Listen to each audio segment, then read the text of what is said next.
Halo teman-teman Total Politik, para Mas Topo. Kali ini kembali lagi sama gue Batara di Ngomong Sendiri. Dan kali ini ngomong sendiri lagi, gue kudeta sebentar. Nah, gimana pilkada kemarin? Pesta demokrasi kemarin, seru gak? Gue kemarin gak ikut karena gue KTP gue Jakarta. Tapi karena ini kantor di Tangsel, jadinya gue ngerasain sedikit lah serunya gimana gitu. Tapi kan kita tahu kalau Tangsel serunya kenapa ya kan. Nanti siapapun yang menang hasil pilkada nanti, kalian harus siap-siap untuk legowo, pas sabar menerima nanti yang menang pilkada nanti akan bertindak sesuka hati, loncat ke sana ke sini, hiraukan semua masalah di muka bumi ini selama dia masih menjabat. Dan selama doi belum melakukan pelanggaran berat, contoh korupsi. Nah, karena juga itu karena di Indonesia tidak ada instrumen seperti recall vote gitu seperti di US, di mana kayak bisa nge-recall tuh maksudnya kayak kita nge-voting dia untuk turun dari jabatan sebelum habis masa jabatannya, itu gak ada di sini. Jadi ya kalau misalnya dia kenapa-napa, kalau dia sedang ngaco, ya kalian harus sabar sampai dia berakhir masa jabatannya. Atau tiba-tiba dia benar-benar blundernya parah banget. Sabar aja dulu. Ya, dan kita doakan semoga para pemimpin yang kalian berikan amanah ini dapat memberikan rasa percaya dan kinerja yang baik di daerah kalian masing-masing. Semoga. Amin, amin, amin. Nah, ngomong soal demokrasi nih. Kali ini gue pengen ngajak kalian berimajinasi soal demokrasi. Kenapa? Karena gue suka berimajinasi. Ya biasanya sih imajinasi jorok ya. Cuman daripada jorok-jorok mulu, ya mendingan gue pengen mencoba imajinasi lebih filosofis gitu. Gue pengen ngajak kalian berimajinasi bareng kalau misalnya demokrasi di Indonesia bisa dirubah gitu loh. Nah jujur, menurut gue republik sebagai sebuah sistem pemerintahan itu adalah sistem politik yang paling ideal menurut gue. Karena dibandingkan sistem politik lain yang diciptakan oleh manusia sepanjang sejarah, cuma republik yang lahir dari pemikiran intelektual, dari ideologi yang bernama demokrasi, bukan dari opresi penguasa. Yang biasanya yang lain yang misalnya kayak monarki gitu-gitu, dan mungkin dari kesukuan itu kan emang dari opresi orang kuat gitu, penguasa. Kalau ini muncul dari pemikiran intelektual gitu.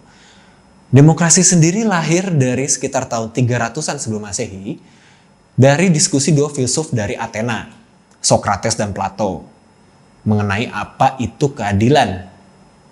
Lewat pemikiran demokrasi ini, ditambah reformasi dari Raja Solon, yang sistem yang berkeadilan itu, akhirnya membuat Athena menjadi negara republik pertama di dunia, dipimpin oleh Senat, dan semua kebijakan harus melewati sistem voting. Dan banyak yang bilang kalau Republik Plato ini adalah republik yang paling sempurna.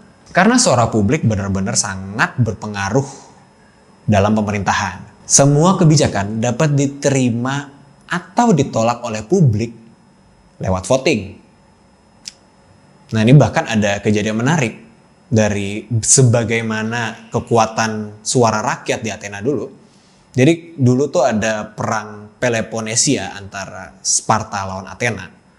Pasukan Sparta yang kalian tahu kuat banget itu kayak di film 300 itu berhasil mengepung kota Athena karena Athena mereka pintar-pintar tahu kalau misalnya pasukan mereka itu gak bakal kuat langsung berhadapan face to face sama pasukan Sparta. Jadi mereka dibiarin mengepung kota Athena, tapi karena Athena pintar, mereka bisa ngebikin supaya Athena tetap hidup walaupun dikepung. Dan akhirnya membuat pasukan Sparta akhirnya kelelahan mengepung, perbekalan habis, dan akhirnya memaksa mereka untuk mundur dalam keadaan sudah sangat lemah dan kelaparan.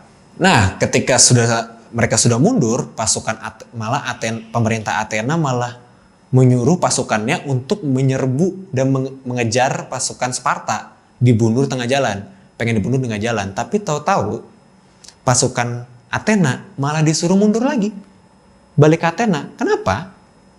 Karena rakyat Athena voting dan mereka hasil votingnya yang menang adalah pasukan Athena harus membiarkan pasukan Sparta kembali ke rumahnya mereka di Sparta. Voting yang menang adalah Athena mengasihani pasukan Sparta ini. Jadi kayak gitu, seberpengaruh itu suara rakyat di Athena di zaman Republik itu. Tetapi sistem Republik Plato ini juga punya kelemahan ya. Republik Plato di Athena sukses karena Athena itu adalah negara kecil dengan penduduk yang sedikit. Sehingga mudah bagi mereka untuk melakukan voting sering-sering gitu. Setiap kebijakan voting itu mah gampang gitu, buat mereka. Nah, coba kalau diaplikasikan ke negara yang luas dengan penduduk yang banyak kayak Indonesia deh contohnya. Lo lihat aja kemarin Pilpres terakhir, berapa banyak yang meninggal buat ngitungin suara. Ya kalau misalnya mau dibikin sering-sering mau berapa lagi meninggal ya kan. Nah, bangsa Athena juga bangsa pemikir. Dapat lihat dari berapa banyak filsuf yang lahir di Athena. Tingkat literasi mereka dapat dikatakan sangat tinggi untuk ukuran zaman segitu ya. 300 sebelum Masehi. Itu aja kayak gue juga nggak yakin di Indonesia udah ada manusia apa belum, nggak tahu juga. Nah karena itu mayoritas dari pemilih di Athena adalah pemilih-pemilih yang cerdas, yang lebih memilih dengan logika, sehingga suara mereka justru dapat memajukan Athena menjadi lebih baik dan lebih baik lagi. Dan itu terbukti juga Athena sempat menjadi negara yang paling sukses di Yunani pas zaman itu. Nah coba diaplikasikan di negara yang tingkat literasinya rendah dan pendidikan yang kurang merata. Ya bisa kita lihat sendiri ala demokrasi akan seperti apa. Nah, satu lagi, masyarakat Athena itu homogen. Etnis, bahasa, dan agamanya itu sama semua. Jadinya tidak ada golongan mayoritas yang akan menindas minoritas dalam voting. Coba dibandingkan dengan negara multikultural seperti di Indonesia, yang sampai sekarang suara kaum mayoritas masih sangat mendominasi. Nah, karena kelemahan-kelemahan tersebut, Republik terus berevolusi. Dari ada Republik Pedagang di Venesia waktu itu, sampai ada Republik Kesukuan di Islandia, dan juga sampai akhirnya terbentuk Republik Liberal atau bisa dikatakan sebagai Republik Modern yang ada sekarang, di mana suara rakyat diwakilkan dan perwakilan rakyat dipilih oleh rakyat lewat voting. Tapi apakah republiknya menjadi semakin sempurna? Justru melahirkan kelemahan-kelemahan baru. Oke, masalah luas wilayah populasi ya lumayan diatasi lah jadinya. Tapi rakyat tidak bisa lagi berpengaruh langsung dalam kebijakan. Rakyat cuma bisa memilih penguasa untuk berkuasa di periode tertentu. Setelah itu di masa periode tersebut, rakyat tak berdaya menghadapi penguasa tersebut berkebijakan seenak jidat. Selama masih belum melakukan pelanggaran berat seperti yang gue bilang tadi. Rakyat berpotensi harus pasrah menerima pelanggaran-pelanggaran kecil dari penguasa yang menang voting tersebut. Selain itu juga ada yang disebut dengan oligarki politik. Nah, di sini gue nggak bilang kalau misalnya oligarki itu jahat atau baik ya. Cuman oligarki itu adalah salah satu sisi dari sebuah koin yang bernama ketimpangan. Ya kalau biasanya kita lihat kan ketimpangan kan kemiskinan biasanya kan yang kita lihat, ketidakmampuan. Yaitu sisi satu lagi. Tapi di sisi satu lagi, di satu sisi koin yang namanya ketimpangan ini, di satu sisi lagi itu adalah oligarki. Dan oligarki ini adalah merupakan minoritas orang yang menguasai mayoritas sumber daya. Nah, dalam demokrasi sumber daya politik, di mana oligark dapat menggunakan sumber dayanya untuk mempertahankan kekayaannya, termasuk bisa juga mengintervensi demokrasi. Ya gitu, kita bebas memilih memang. Tapi pilihan yang kita punya itu dipilihin sama oligark sebelumnya. Ya gue analogikan seperti gini, misalnya kayak ibu kita kayak bilang kita bebas milih baju yang mana, tapi bajunya sudah disiapkan sama nyokap lo. Ya ini merah, biru, hijau, pilih mana? Nah contoh seperti itu. Gitu. Nah sekarang gue pengen ngajak kita mulai nih permainan imajinasi kita. Apakah Republik Plato benar-benar tidak bisa diaplikasikan di zaman sekarang? Apakah populasi besar sangat memberatkan Republik Plato? Sekarang kan sudah ada internet. Pemakai smartphone di mana-mana, semua orang kayak udah punya smartphone. Gitu. Sekarang aja udah banyak aplikasi untuk petisi dan semacamnya gitu. Ya banyak kan biasanya kayak ada apa atau kayak tersebar link-link di grup WhatsApp kan, tantangannya petisi ini gitu. Udah banyak sekarang.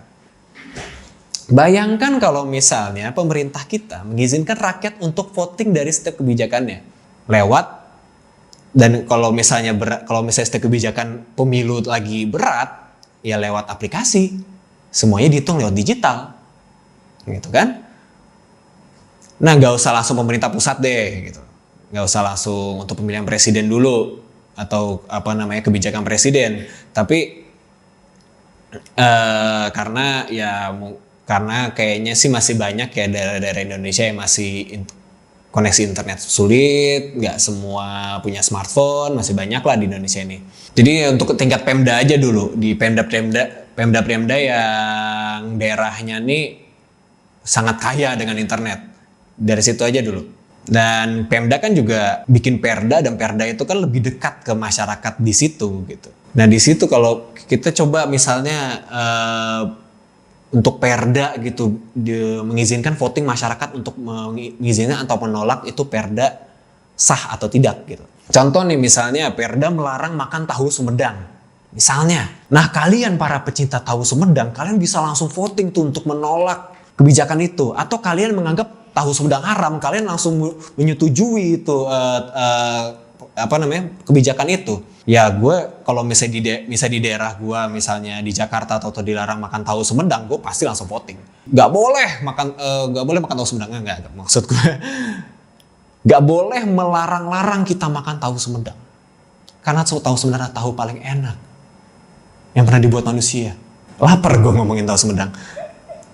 Nah coba kita berimajinasi di situ. Dapatkah kita dengan sistem yang baru seperti itu, dapat kita menghindari kebijakan-kebijakan yang tidak adil bagi masyarakat? Seperti melarang tahu Sumedang tadi, kan sangat tidak adil. Dengan sistem seperti itu, dapatkah masyarakat memiliki kontrol terhadap pemerintah dan menghindari oligarki yang tidak baik? Coba imajinasikan, kita berimajinasi, kalian bisa berimajinasi di komen dan pakai barang Mas Topo, kalian bisa imajinasi di grup WhatsApp kita atau di Telegram kita. Nah, kalau di imajinasi gue sih, kalau kondisi demokrasi kita gini terus, pemerintah akan semakin tidak menganggap rakyatnya. Dan karena itu rakyat juga semakin tidak menganggap pemerintah. Dimana kayak, gue memang tidak menyukai golput, gitu loh. Gue gak pernah golput seumur hidup. Tapi gue memahami orang kalau mau golput tuh kenapa. Ya kayak tadi, dia menganggap pemerintah tidak menganggap dia. Sehingga dia tidak menganggap pemerintah, makanya dia golput.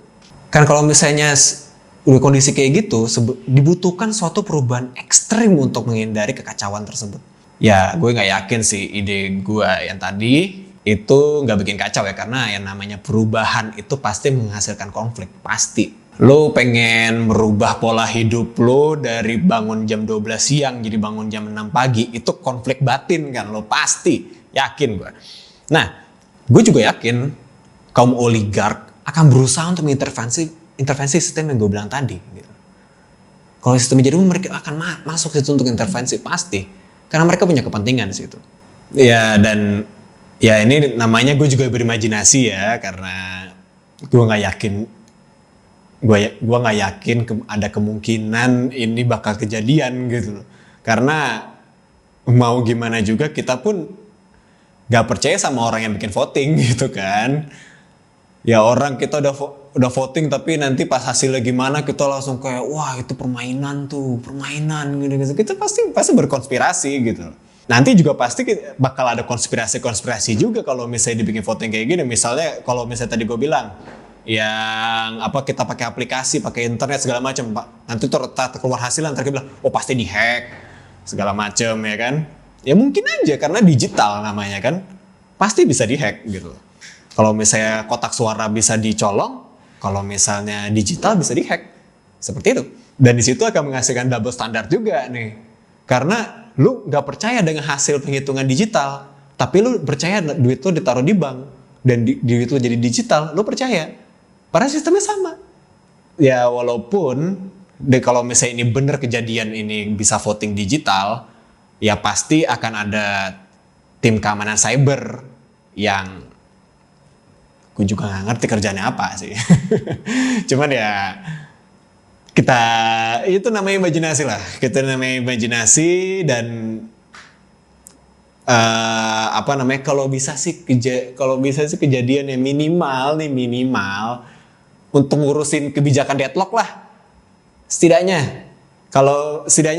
Ya deadlock misalnya, kalau misalnya dari pemerintah sama DPR nih nggak bisa ketemu titik cerah dari satu kebijakan misalnya, terus minta rakyat voting gitu. Istilahnya minimal dari situ dulu deh. Semoga pemerintah mendengar dan nonton channel ini, amin. Karena ya selama ini sih gue lihat pemerintah sama DPR ya akur-akur aja sih, gak pernah sampai ada pukul-pukulan kayak di Jepang atau di Afrika gitu, gak pernah. Namanya juga berimajinasi. Nah cukup segini aja. Abis ini gue pengen imajinasi jorok sendiri soal demokrasi. Gak usah ngajak-ngajak kalian karena jorok. Bukannya imajinasi jorok tuh gak pernah lu imajinasiin, tapi lu kerjain. Lah kan imajinasi dulu baru bisa dikerjain, ya gak? Produced by Total Politik and powered by haluan.co.